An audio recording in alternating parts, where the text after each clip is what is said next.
All right, here we go. First thing I want to point out is that I want to get this out of the way right now.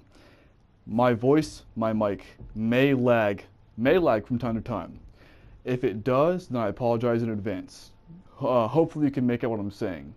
If it does to the point where you can't make out what I'm saying, I'll either fill it in text or through verbal narration. I hope that doesn't happen though, but if it does, it does.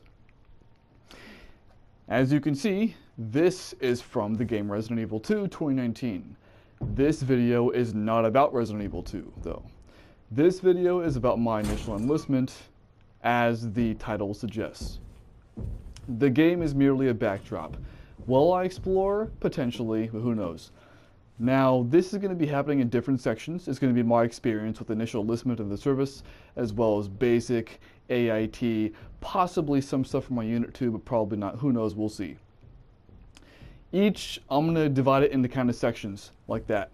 And each section, depending on how long it takes me to explain, because I'm going to go into detail on these, depends. I may or may not need to go into different parts. Like this may be a part 1. I don't know if I'm going to be able to cover all the enlistment stuff in one video. If I can, great. If I can't, I can't. I'm trying to make this introduction as sweet as possible. If there's anything I gloss over or anything that people would like to elaborate on,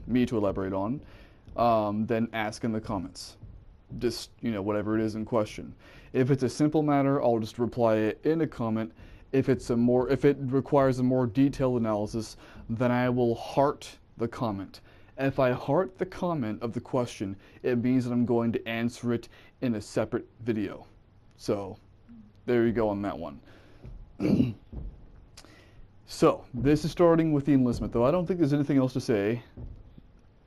You know what, all I'll say is, okay, like I said, this is Resident Evil 2. Now, different sections, I'm going to use different video games for the backdrop, because I just kind of have to use a game as a backdrop, so I figure you might as well have something going in the background. So for example, for the initial reception, which is going to be the next video, the next section is going to be the initial reception, I will use a different game. But for this one, it's going to be Resident Evil 2. Anyway, now that that's out of the way, let's go ahead and get to the real shit. So, first off, I'm not going to explain why I enlisted in the first place. Don't even leave a comment asking. I won't answer the comment. I'm telling you right now, I'm not going to mention that, because that's a story that'll piss me off. But I'll go everything concerning my motivations afterwards. Mr. X, can you fuck off? Jesus. So, as far as I'll start the story now. So, my initial intention, I never had any intentions of joining the Marine Corps. Never. I wasn't going to join it no matter what happened. My first thought was the Air Force, otherwise known as the Chair Force, otherwise known as the pussy-ass bitches.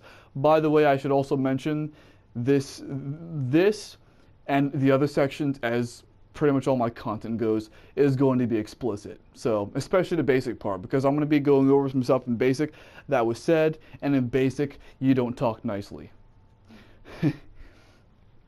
And throughout these videos, you'll probably see where my vernacular comes from. Anyway, though, so I was going to join Air Force at first. I walked in their office, and I used to remember exactly what they said to me. I don't remember exactly what they said to me anymore. The only thing I remember is that it was a white blonde guy with glasses. Which now that I think about it, sounds like Glaze Prize, but I assure you it wasn't him. But this man, he didn't say this verbatim, but he basically told me to go fuck myself. And so I said, fuck that, fuck him. I didn't have enough of it. Now, I didn't really want to join the Navy either, because I didn't want the Navy life. I didn't want it. So, although if I got rejected from the Army as well, the Navy was going to be my next choice. But I decided to go for the Army first. So, now, here's the convenient part. There were 3 recruiting stations all adjacent to each other. The Marine Corps wasn't even there, which is fine for me because I had no intention of joining anyway. On the right was Air Force, middle was Navy, left was Army. I pass over the Navy one, go into the Army one. And there was this bald black guy. His name was Sergeant Barnes. He was an NCO. This fucking motherfucker. He gets the fuck up. He walks up to me. He shakes my fucking hand in like the most amiable way possible. And he's very affable. And he sits me down. He starts talking to me about the benefits of joining, yada, yada, yada. Because, I said, I didn't even have to say, I would like to potentially enlist. He just started going off on himself. And we started talking. I don't remember how the conversation went anymore. We started talking. And so he was like, yeah, I liked it. I did.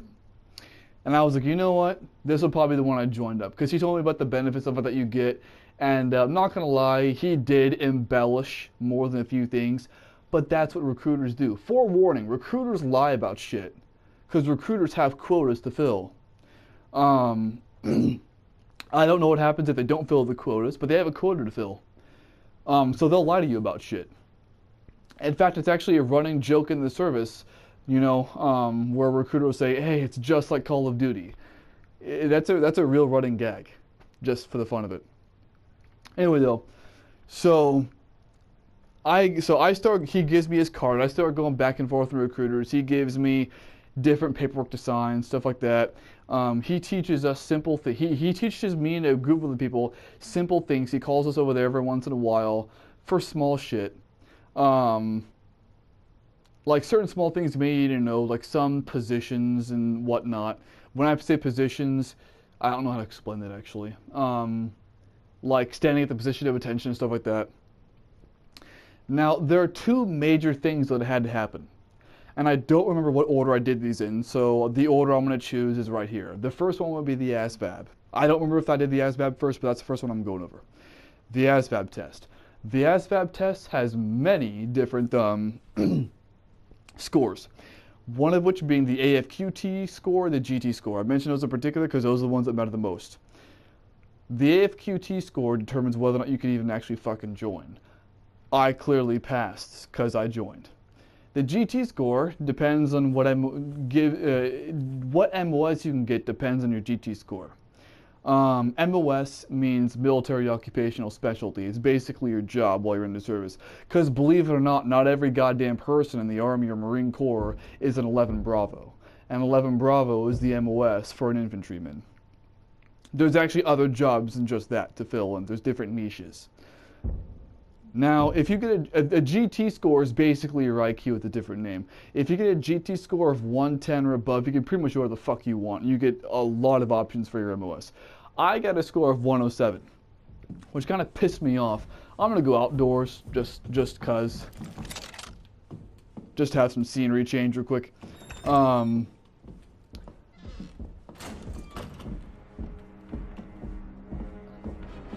Really? I leave the door and immediately... You know what? I'm going to go back in here. Good, because that kind of turns the attention away from me and towards the game, which isn't the intention. Alright. Anyway. I got a 107 on my GT score, which pissed me off because it was 3 lower than what I needed. So I was given a choice of, Is he still on my ass? I was given a choice of 4 MOSs. One was a tank operator. One was radio transmissions to some degree. I don't forget the details on it. Third one I forget. The fourth one was supply. If I could go back in time, I would choose tank operator because that would just be awesome to say, I used to operate a fucking tank. So why didn't I choose tank operator? The notion of it was cool. But when I thought about actually being inside of a fucking tank in like fucking Afghanistan or some shit, it scared the shit out of me. So I thought, you know what, let's not do that.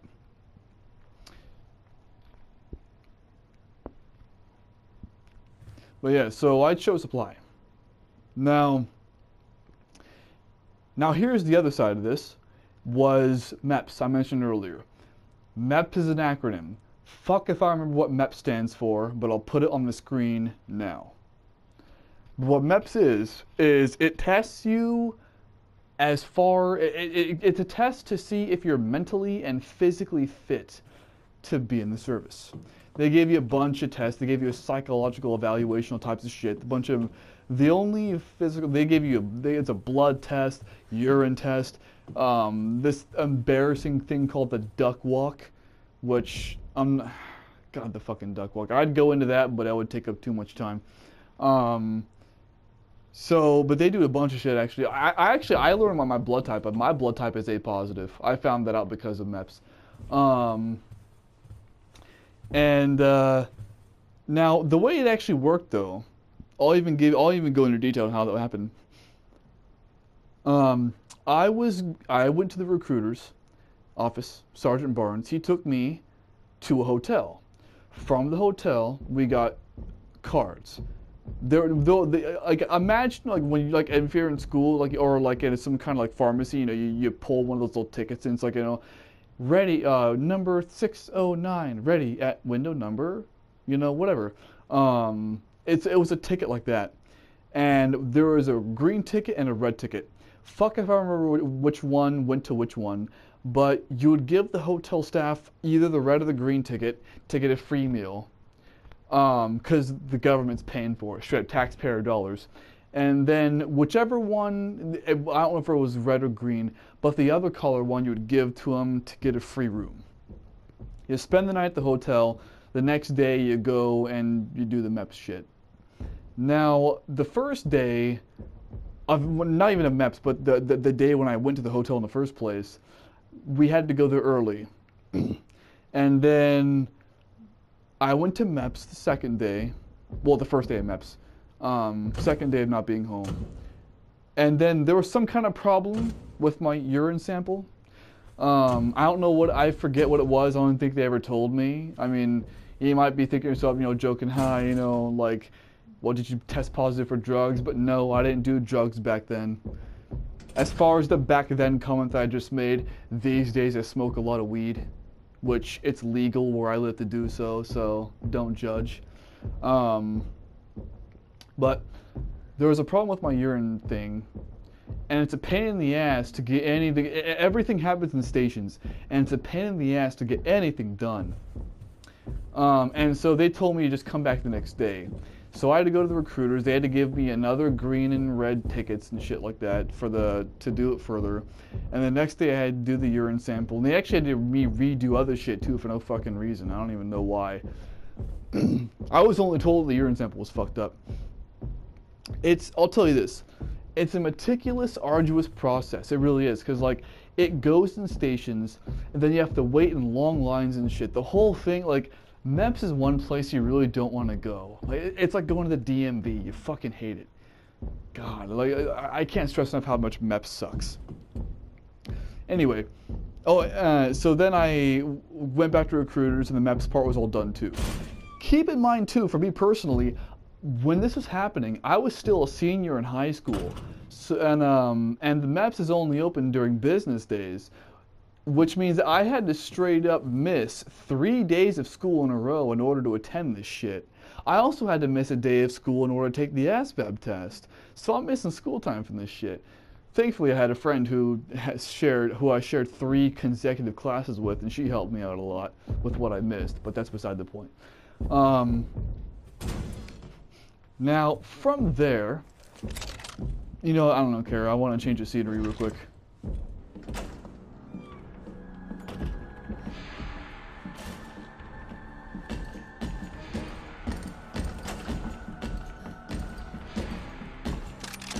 Okay, so anyway, from MEPS, where are you, buddy? I want to change the scenery. So from MEPS, some things that ended up happening. From there, I did all this shit, all the tests and all that, a long time before I could even actually enlist. Well, like go into the service. Because I was still in high school, like I said, I was a senior in high school. I had to graduate high school though before I could actually do anything. And so I ended up having to wait some time. I had to finish up the school year before I could even go in. So let's go ahead and skip to the end of the school year when I was actually able to do shit. Now, I graduated on June 4th. My date to ship out for reception wasn't until July 1st. So I had almost a month, and I spent that month doing important shit, getting ready for life, basically. Getting my driver's license. God damn it, this asshole. Getting my driver's license, other shit like that, getting some money in line. And then when July 1st rolled around, what ended up happening was I went to the recruiters again. This time I had luggage packed with me, paperwork and a bunch of other shit, because I wasn't coming back home. And I'll tell you what, the first time when you leave your house and you know you're not coming back home, it's one hell of an experience. I'll say that. And then from there, we went to the hotel again, the same hotel. And trust me, this with the red and yellow ticket, with the red and green tickets, the staff are very familiar with it. So you know the service uses this hotel a lot for their own things. Went with a group of people because the recruiter had us go in a van, and I was with a group of 6 people, including myself. The only people there was one guy who had really curly hair, there was a black guy, there was a lesbian, and that's all I remember. So I guess you could say a diverse group of individuals. I don't remember who the fuck the other 2 were. Now, after going from the hotel, we took a bus from the hotel to the airport because I had to go to a different state for reception. We went to the airport with tickets. These tickets were paid for by, like everything I'm talking about now, all paid for by the government, your taxpayer dollars. We didn't pay for shit ourselves.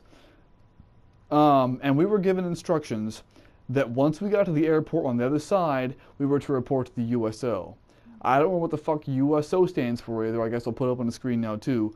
But it's basically a place for people, service members or past service members or about to be service members, for them to kind of chill the fuck out. You get free candy and like movies and shit. They take care of you. I think it's in every airport. We went there.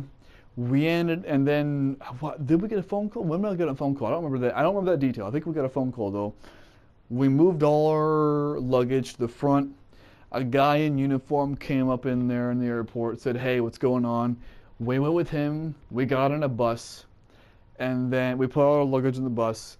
The bus drove away, and we were on our way to the initial reception, which is where the next video will begin. So is there anything I missed about the initial enlistment? Anything at all?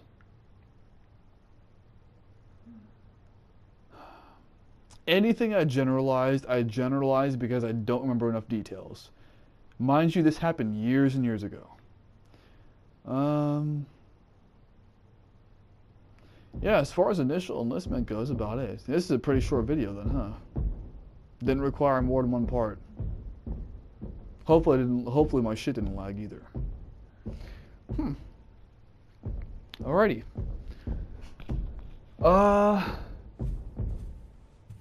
Well then. Yeah. So if there's anything I glossed over once again, or if anything you want to elaborate on, comment. Otherwise, I guess this will be it until my reception video. Have a nice day.